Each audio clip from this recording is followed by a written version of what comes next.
오늘 이 시간에는 우리가 함께 봉독한 잠언서 19장 14절 말씀을 본문으로 행복한 가정이 되려면이라는 제목으로 함께 은혜 나누길 소망합니다. 오늘날을 살아가는 우리들은요, 과거에 살아가던 과거 시대보다 더 많은 것을 풍요를 누리고 있습니다. 이건 인류 문명이 발달함으로 인해서 과학이 발달하고, 그리고 점점 더 좋은 기계들이 나오고, 그리고 대량 생산으로 인해서 우리에게 많은 풍요를 주기 때문이기도 하죠. 왜 웃으세요? 자, 그런데 실질적으로 그것뿐만이 아니라 우리가 경제적인 축복도 누리고 있어요. 예를 들어서 제가 어렸을 때는 어린이날이 되면 최고의 선물, 정말 부잣집 아이들이 갖고 다니는 선물은 무전기. 무전기를 가지고 다녔고요. 그리고 아니면 무선조종 자동차, 이게 최고의 선물이었습니다. 여자아이들에겐 바비 인형이 정말 최고의 선물이었어요. 하지만 오늘날 아이들은 이거 가지고 만족을 못합니다. 정말 드론을 하나 사주거나, 인형을 줘도 그냥 인형이 아니라 많은 인형의 집 세트를 주거나, 이제는 종합과자 선물 세트를 받았다고 해서 행복해지고 즐거워지는 시대는 지나갔습니다. 단지 아이들만의 문제가 아닙니다. 부모님들도 같죠. 예전에는 자녀들이 잘 살고 그리고 행복하고 그것만으로 만족했다면, 오늘날에는 부모님들이 받기 원하는 최고의 선물은 카네이션이 아닌 현금이다 라는 이야기가 있습니다. 현금은 부담없이 내가 받아서 마음껏 쓸 수 있기 때문에. 그리고 어버이날이 지나고 나면 어머님들 사이에서 그런 얘기가 오간다고 합니다. 이번에 우리 딸이, 우리 아들이 동남아를 보내주기로 했네, 우리 아들은 며느리는 와서 무슨 백을 사줬네. 물론 부모님들이 자식을 사랑하는 마음은 과거나 오늘날이나 미래에도 변함이 없을 겁니다. 하지만 그 가치의 차이가 물질의 가치가 바뀌면서 단지 마음으로만 전해지는 선물이 이제는 물질적인 개념으로 그 가치가 바뀌게 되었습니다. 예전에는 현모양처가 된다고 하면 참 착하다, 참한 아이다 라고 얘기를 했죠. 근데 오늘날 아이들 사이에서 또는 여성들 사이에서 저는 현모양처가 꿈입니다 라고 얘기를 하면 시대에 뒤떨어지는 여성으로 취급받습니다. 남성들도 마찬가지입니다. 예전에 아이들이, 또한 남성들이 나는 훌륭한 아빠가 될 거야, 좋은 아빠가 될 거야, 그럼 참 바른 마음을 가지고 있다고 했다면, 오늘날에는 좋은 아빠가 될 거야 하면 전제 조건이 붙습니다. 그래, 너 월급은 얼마야? 연봉은 얼마야? 얼마나 좋은 학원 아이들 보내줄 텐데, 아내가 얼마나 힘들지 않게 돈을 벌어다 줄 건데 라는 다른 조건이 붙습니다. 그래서 단순히 정의로운 아빠가 되겠다고 얘기하면 허상을 쫓는 사람처럼 여겨지는 것이 오늘날입니다. 그 결과가 어떻게 됐을까요? 가정을 이룸에 있어서 최고의 조건이 사랑 또는 사람됨이 아닌 그가 가진 배경이 되는 시간이 되었습니다. 그의 외모, 그가 가진 사회적 지위, 경제적인 능력이 결혼을 하기 원하는 첫 번째 조건이 되었습니다. 중매가 아니더라도 친구들에게 소개팅을 받을 때도 그 사람의 연봉은, 그 사람의 외모는, 그의 가정적인 배경은, 직업은, 이것이 최고의 조건이 되었고, 그 조건을 얻기 위해서 지금도 오늘날에도 수만 명의 젊은이들이 가장 안정적인 직업이라는 공무원이 되기 위해서, 또한 전문 직종에 도전하기 위해서 피땀 흘려 노력하고 있고, 거기에 합격하지 못하는 친구들은, 그런 젊은이들은 스스로 낙오자가 되어서 결혼도 포기한다는 오포세대가 돌아오게 되었습니다. 뿐만이 아닙니다. 이런 다른 것들, 사랑이 아닌 다른 것들이 개입된 결혼으로 인해서 이제는 이혼이나 또는 조론이나 황혼이혼이라는 이야기들이 더 이상 특별한 얘기가 아닌 아주 평범한 이야기가 되어버리는, 가정이 깨어지는 시대가 되어버리고 말았습니다. 자, 이런 혼란한 시대에 우리 가정을 지키기 위해서 우리는 어떻게 해야 될까요? 하나님께서는 사람을 창조하시고 남자와 여자를 만드시고 둘이 연합하여 한 몸을 이룰지니라 라고 말씀하시며 그들이 가정을 이루라는 복을 주셨습니다. 행복한 가정을 이룰 것이라는 축복을 우리에게 주셨습니다. 하나님께서 축복을 누리는, 주신 축복을 누리는 그 행복한 가정을 지킨다는 것은 어떤 의미가 있을까요? 오늘 함께 말씀을 나누면서 우리의 행복한 가정을 지키는 시간이 되기를 소망합니다.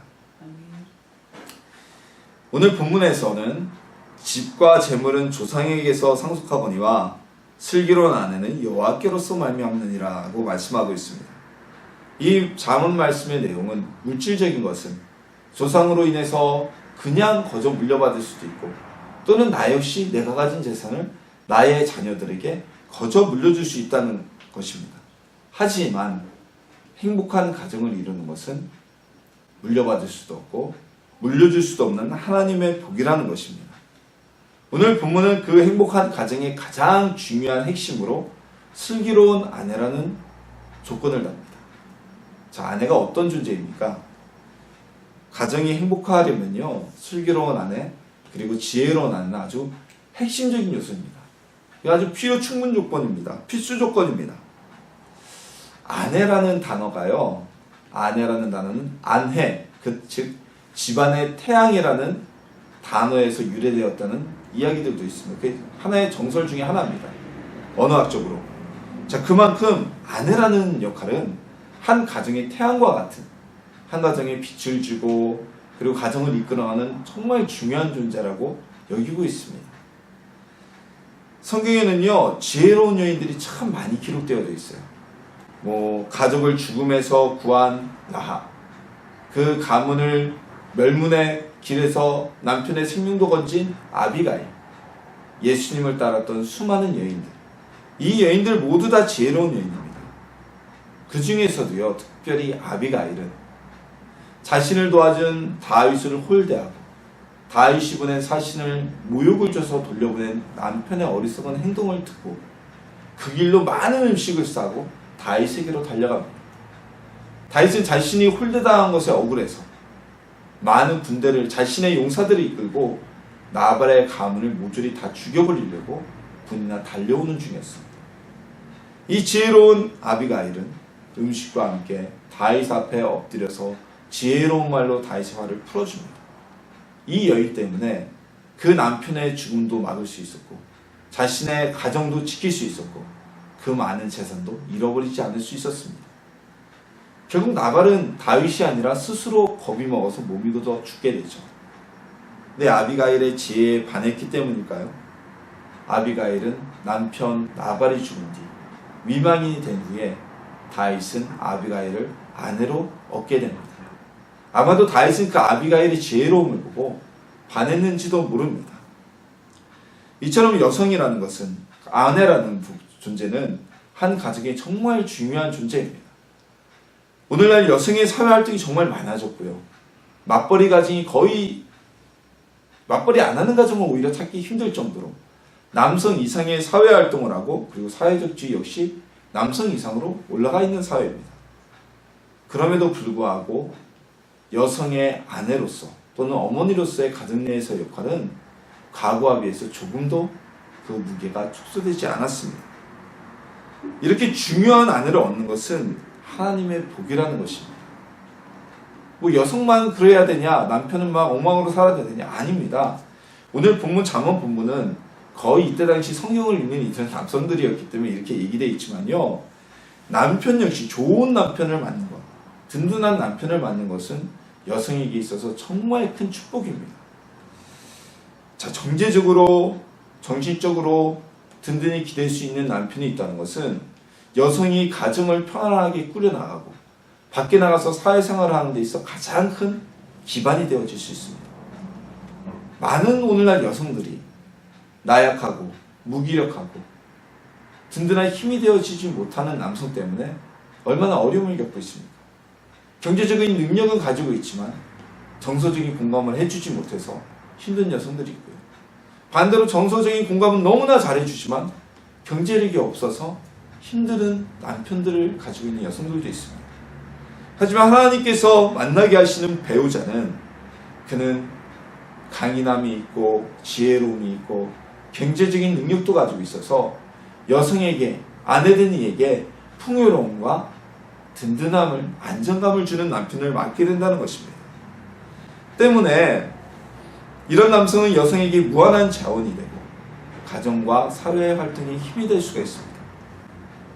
그래서 에베소서 말씀에서는 가정에서 아내와 남편 모두가 서로에게 배려하고 사랑하고 그리고 의무를 다하라고 말씀하고 있는 것입니다. 결혼은 지금까지 살아온 인생보다 더 오랜 세월을 함께할 인생의 동반자를 만나는 일입니다. 이런 중대사를 두고서 우리가 가진 경험, 그리고 내가 바라보는 그의 단적인 면, 또는 내가 가진 어떤 틀 안에서 배우자를 만날 수가 없습니다. 어쩌면 그래서 점점 더 결혼이 어려워지고 심사숙고하게 되는 건지 모릅니다. 근데 정말 안타까운 것은 결혼이라는 것은 오래 생각한다고 해서 그만큼 장이 오래되면 맛이 깊어지듯이 행복한 결혼 생활을 할 수 있다는 것은 아닙니다. 오히려 더 고르고 나중에 결혼해서 행복보다는 불행의 요소가 오는 경우가 더 많기 때문이죠. 우리에게 행복한 배우자를 만나는 것은, 나의 인생의 남은 기간을 더 행복해 할 수 있는 것은 내 경험이 아니라, 내 느낌이 아니라 바로 하나님을 통해 이루어지는 복이라는 것입니다. 나에게 가장 행복한 배우자를 만나는 것은 하나님이 주시는 복입니다. 즉 행복한 가정을 이룰 수 있는 첫 번째 조건, 그것은 바로 하나님의 복을 받는 것이죠. 하나님을 신뢰하는 겁니다. 하나님의 복을 구해야만 합니다. 결혼은 지극히 내 개인적인 일이다. 이것은 부모조차도 건드릴 수 없는 내 인생의 가장 중요한 일이라고 여기고 생각한다면 하나님이 주시는 정말 슬기롭고 지혜로운 배우자를 만날 수가 없을 겁니다. 결혼이 중요한 만큼 하나님께 예배하신 배우자를 만날 수 있기를 기도하고 간구할 때, 그때 우리는 행복을 누릴 수 있을 것입니다.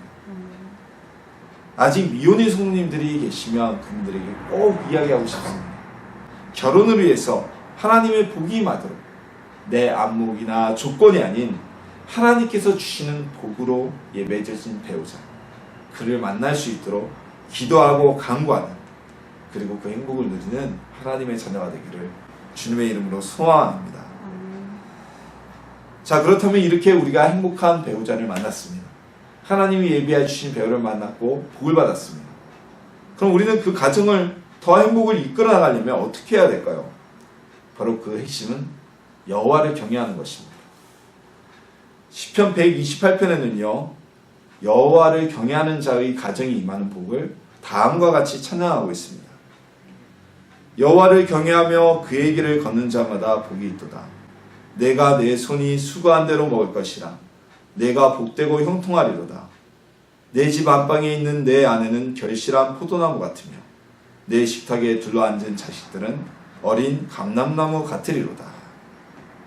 자, 우리가 예비된 배우자를 만나는 것이 하나님의 복이라고 말씀을 나누었습니다.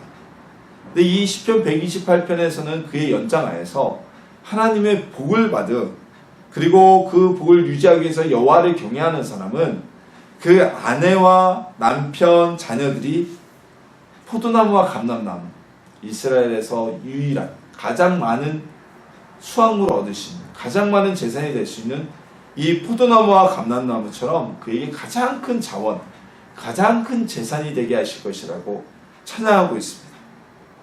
자, 그렇다면 여호와를 경외하는 것이 무엇이겠습니까? 수없이 많겠죠. 과거 유대인들은 문설주와 바깥문에 율법을 붙여놓고 아침과 저녁으로 자녀들에게 하나님의 말씀을 가르치고 언제나 하나님의 말씀을 묵상하는 것이라고 신명기 6장에 기록되어져 있습니다. 유대인들은 그렇게 사는 것이 하나님을 경외하는 것이었습니다. 그러나 오늘 살아가는 우리는 그렇게 살아가지 않습니다. 또한 이어서 예수님은 마음을 다하고 목숨을 다하고 뜻을 다하여 하나님을 사랑하는 것이 여호와를 경외하는 것이라고 말씀하고 계십니다. 오늘날 우리는 문설주에 하나님의 말씀을 붙여놓지 않지요. 그리고 우리의 미간에 하나님의 말씀을 매지도 않습니다. 아침 저녁으로 아이들에게 성경을 강론하지도 않습니다. 그러나 오늘날 우리가 하나님의 경외하는 삶은 하나님의 자녀로서 부모가 삶으로 하나님의 말씀대로 사는 삶, 기도하는 삶, 그리고 말과 행동이 다르지 않는 삶을 사는 것입니다. 우리가 그러한 삶을 살 때 자녀들은 우리를 통해 여호와를 경외하는 모습을 보게 되어질 것입니다. 개신교 가정의 아이들 중에 많은 개신교 가정의 아이들 중에 적지 않은 아이들이 예수님을 만나지 못하고 믿음을 소유하지 못하고 있습니다. 그러니까 이런 아이들에게 야 너는 예수님을 믿는데 가장 어려우니 뭐니? 왜 그렇게 힘들어하니? 라고 물어보면요 대다수의 아이들이 이런 얘기를 합니다. 부모의 이중성에 대해서 얘기합니다. 교회에서는 직분자로서 정말 누구보다 하나님의 말씀을 잘 지키고 기도도 열심히 하는 부모지만 집에 들어오면 다른 사람이 된다는 거죠. 아이들도 어릴 때부터 말씀을 듣고 주일학교에서 공부를 했어요. 부모의 모습이 하나님을 경외하는 모습이 아닌 겁니다. 교회와 가정의 삶의 모습이 사회적인 삶의 모습이 다르다는 것이죠. 부모가 하나님을 경외하지 못하기 때문에 아이들이 신앙을 갖지 못하는 가장 큰 장애가 되는 안타까운 일이 벌어지게 되는 것입니다. 자, 요셉의 두 아들이 있었습니다. 바로 므낫세와 에브라임입니다. 이 두 아이는요 애굽에서 태어나서 자랐습니다. 또 이 요셉의 아내인 여인은 애굽 제사장 온신의 제사장의 딸이었습니다. 그렇다면 이 여인은 하나님을 애시당초 모르던 여인이었습니다. 그럼에도 불구하고 므낫세와 에브라임은 이스라엘 12지파에 이름을 올리게 되었습니다. 어떻게 그럴 수가 있었을까요? 그들이 하나님을 몰랐거나 애굽에서 태어났기 때문에 또한 애굽 제사장의 딸이었던 어머니로부터 애굽 종교에 대한 교육을 받았다면 그들은 결단코 12지파의 이름을 올리지 못하였을 것입니다. 아마도 요셉은 그가 성경이 기록된 것처럼 여호와와 동행하는 삶을 늘 살았듯이 아내를 얻고도 자녀들에게도 늘 하나님의 말씀을 가르치고 하나님의 말씀대로 살아가는, 이때 당시는 말씀이 없었죠. 하나님이 원하시는 대로 살아가는 삶을 살았던 것 같습니다. 그랬기에 가나안이 아닌 애굽에서 태어나서 자란 아이들이 하나님을 경외하고 이스라엘 12지파의 이름을 올리는 복을 얻게 되어진 것입니다. 기도하는 가정의 아이들은요 기도가 일상입니다. 기도하는 가정에서 태어난 아이들은 철이 조금 들면 밥상만 놓으면 손 모으고 기도합니다. 찬송하는 가정의 아이들은요 동요나 가요보다 찬송을 먼저 배웁니다. 여호와를 경외하는 복은요 단대가 아닌 대대손손 물려줄 수 있는 복입니다. 부모가 여호와를 경외하는 모습의 삶을 산다면 자녀도 부모를 보면서 하나님을 경외하는 삶을 살게 됩니다. 그의 자녀도 그러한 삶을 살게 됩니다. 우리가 유소는 대대손손 물려줄 수 없지만 여호와를 경외하는 복은 대대손손 물려줄 수 있는 가장 큰 유산입니다. 우리 성경을 읽고 묵상하고 늘 기도하는 모습을 갖기를 원합니다. 그리고 그 말씀대로 살아가는 하나님의 말씀과 다른 삶, 교회와 집안의 삶이 다른 삶을 살지 않기를 원합니다. 그것이 바로 여호와를 경외하는 삶입니다. 그리 살아가게 될 때 우리 가족 구성 모두가 행복한 가정이 될 수 있을 것입니다. 행복한 가정을 이루는 하나님의 자녀가 되기를 예수님의 이름으로 축원합니다. 하나님이 우리에게 이런 복을 주셨습니다. 좋은 배필을 만나게 해주셨고 우리가 여호와를 경외하는 삶을 살려고 했습니다. 이런 복을 주셨어도 그 복을 관리하는 것은 우리의 책임입니다. 하나님의 복을 주셨다고 그것이 영원히 우리에게 축복으로만 여기지지 않습니다. 우리가 관리하지 못하면, 지키지 못하면 그 복은 사라지게 됩니다. 하나님이 가나안 땅을 이스라엘 민족에게 주셨지만 하나님이 주신 그 복을 지키지 못함으로 인해 가나안에서 쫓겨난 이스라엘 민족의 모습이 아주 대표적이죠. 하나님께서 예비된 배우자를 만나게 해주셨고 우리에게 행복의 요소를 주셨다면 우리는 그 받은 행복과 축복을 보호하고 지켜야만 합니다. 어떻게 행복을 지킬 수 있을까요? 제가 지금 공부하고 있는 박사과정 전공이 가족 상담입니다. 그러니까 개인의 불행의 문제, 개인의 심리적인 문제는 그 사람만의 문제로 끝나지 않고 그가 속한 가족 공동체 전체에 영향을 미친다는 것이고, 반대로 그 개인의 불행의 문제는 그 개인의 문제가 아니라 그 가족 공동체에서 뿌리가 놓여져 있다는 이론이 바로 상담 이론이 가족 상담입니다. 가족 치료입니다. 자, 그러다 보니까 제가 공부하면서 수많은 가족들의 사례를 많이 듣고 읽게 됩니다. 많은 가족이 힘들어지는 첫 번째 원인은요, 가장 그 핵심에 들어가면 바로 공감의 문제입니다. 공감이 무엇일까요? 공감은 상대를 이해하는 것을 바탕으로, 그 이해하는 것을 넘어서 상대의 감정을 이해하고 그 감정을 나의 것으로 받아들이는 것이 바로 공감입니다. 공감을 하기 위해서는 그 이전에 우리에게 소통이 필수적으로 있어야만 합니다. 소통이 없이는 서로 공감을 할 수 있는 바탕이 될 수가 없어요. 지금 대통령 선거를 우리가 5월 달에 하게 된 이유가 무엇입니까? 전직 대통령이 소통을 하지 않았기 때문이죠. 국민의 요구에 전혀 반응하지 않았기 때문입니다. 무엇을 원하는지 알지 못했기 때문입니다. 근데 이 소통이라는 것은요, 서로의 메시지가 정확하게 전달되는 것을 의미합니다. 이건 언어적인 말뿐만이 아니라 감정, 그리고 비언어적인 행동 메시지까지 정확하게 전달되고 반응되는 것을 이야기합니다. 이런 메시지가 정확하게 전달되지 않는다면, 받아들여지지 않는다면 그 안에서 혼란과 상처를 동반하게 됩니다.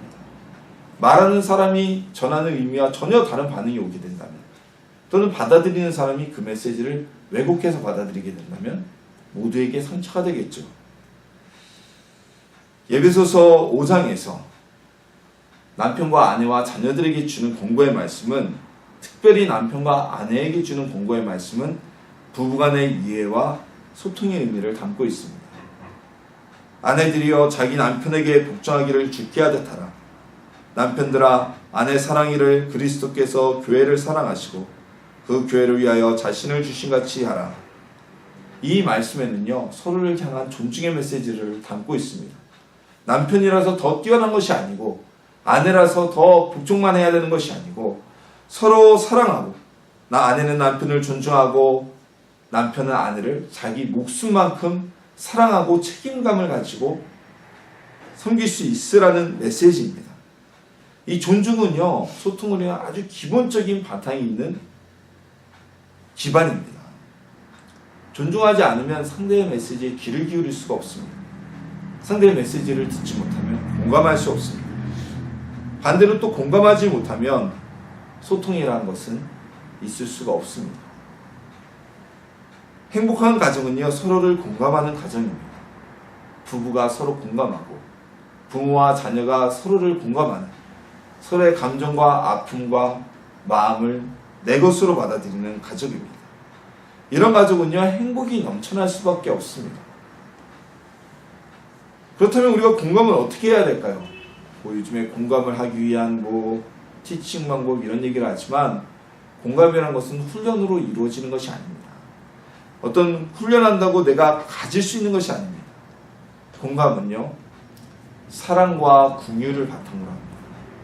사랑과 긍휼이 없으면 아무리 머리에 공감은 예 그래요 힘들겠네요 말하라는 것이라고 배워도 공감의 메시지가 상대에게 전달되지 않습니다. 사랑과 긍휼이 바탕이 되었을 때, 내가 가족을 사랑하고 우리 가족의 아픔을 이해하고 가족의 기쁨을 내 기쁨으로 받아들일 때 공감이 이루어지는 것입니다. 내 이웃을 내 자신과 같이 사랑하라는 예수님의 말씀은요, 내 이웃의 아픔을 내 아픔처럼 공감할 수 있는 능력을 말씀하고 있는 겁니다. 온유와 사랑과 긍휼의 마음으로 공감을 하기를 소망합니다. 가족을 공감하고 먼저 그러기 위해서는 내 자신을 공감할 수 있어야겠죠. 내가 아픈 것처럼 저 사람도 아프겠구나. 내가 슬픈 것처럼 저 사람도 슬프겠구나. 내가 기쁜 만큼 저도 기쁘겠구나 라는 공감이 있을 때 우리는 행복한 가정을 이룰 수가 있을 것입니다. 또한 소통이라는 것은, 공감이라는 것은 우리의 쌓인 감정을 풀어냅니다. 상한 감정은 해가 떨어질 때까지 두어서는 안 됩니다. 소통을 통해 서로의 감정을 나눌 수 있을 때 우리의 가정은 행복을 지켜나갈 수 있을 것입니다. 하나님께서 주시는 복을 우리는 지킬 수 있어야만 합니다. 하나님께서 주신 복을 많은 이들이 지키지 못합니다. 하나님이 예배하신 배우자를 만나도 이 복을 우리가 지키려 하지 않는다면, 노력하지 않는다면 그 복은 우리의 행복을 앗아가려는 사단에 의해서 깨어져 버리고 맙니다. 하나님께서 주신 복은 소통과 공감으로 지킬 수 있습니다. 그리고 우리는 그 안에서 행복을 유지해 나갈 수 있습니다. 언제나 행복한 가정을 지키는 우리들이 되기를 주님의 이름으로 축원합니다. 5월은 가정의 달입니다. 그래서 많은 설교들이 가정에 관해서 이야기를 가지고 주제를 가지고 전해집니다. 오늘 우리는 말씀을 통해서 행복한 가정이 되는 방법에 대해서 나누었습니다. 행복한 가정은 가장 먼저 하나님께서 주시는 복입니다. 하나님의 복으로 인해서 우리는 예비된 배우자, 슬기롭고 지혜로운 아내, 든든하고 지혜로운 남편을 얻을 수가 있습니다.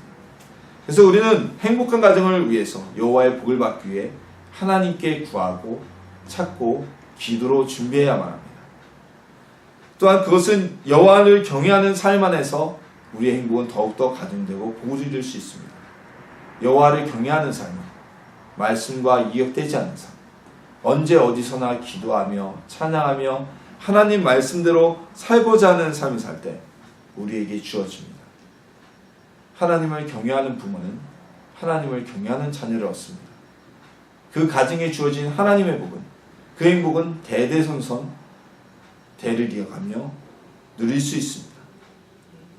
또한 우리는 하나님께서 주신 가정의 행복을 지키기 위해서 소통하며 공감할 수 있어야만 합니다. 가족의 아픔을 내 아픔으로 느끼는 것, 가족의 기쁨을 내 기쁨으로 느끼는 것, 가족의 메시지를 있는 그대로 받아들이는 것이 우리의 가정을 지키게 됩니다. 이것은 서로에 대한 사랑과 긍휼의 마음을 바탕으로 합니다. 사랑이 없이는, 긍휼이 없이는 이루어질 수가 없습니다. 공감은 학습되어지는 것이 아닙니다. 예수님이 사랑할 때 함께 주어지는 은혜입니다. 상담사는 돈을 받기 때문에 일주일에 50분밖에 만나지 않기 때문에 공감되지 않아도 공감하는 척 할 수 있습니다. 상담사가 네, 힘들겠군요, 정말 어려우셨습니다 라는 반응과 표정을 지음으로 인해서 상대는 공감받는다는 것을 느끼고 돌아갈 수 있습니다. 하지만 가족은 일주일에 50분만 얼굴을 맞대는 것이 아닙니다. 1년 내내 수십 년을 함께 지냅니다. 겉으로만 나오는 그런 표정과 메시지, 진심이 없는 공감은 상대방에게 반응을 얻을 수가 없습니다. 우리에게 공감이 부족하다면 저도 참 공감 능력이 떨어지는 사람 중에 한 명입니다. 우리 주님의 사랑의 마음을 위해서 함께 기도하기 소망합니다. 긍휼의 마음을 저에게 주십시오라고 기도하기 소망합니다. 우리 안에 사랑과 긍휼이 넘칠 때 우리 역시 공감을 통해서 우리의 가정을 지킬 수가 있을 것입니다. 가정이 깨어지는 시대입니다. 참 안타깝습니다. 가정은 이 사회의 기반이고 가정은 교회의 기반입니다. 가정이 불행해지면 교회에서 내 예수를 믿고 신앙생활을 잘하던 이들도 주님을 멀리하게 됩니다. 정말 안타까운 일입니다. 우리는 우리의 가정을 깨트리는 사단의 방해, 이 사단의 방해로부터 우리의 행복한 가정을 지키고 누려나가길 소망합니다. 가정의 행복을 누리면서 이 땅에서 주어진 배우자의 축복, 자녀의 축복, 대대손손 축복받는 하나님의 가정을 이루시기를, 그 행복을 누리시기를 예수님의 이름으로 축원합니다.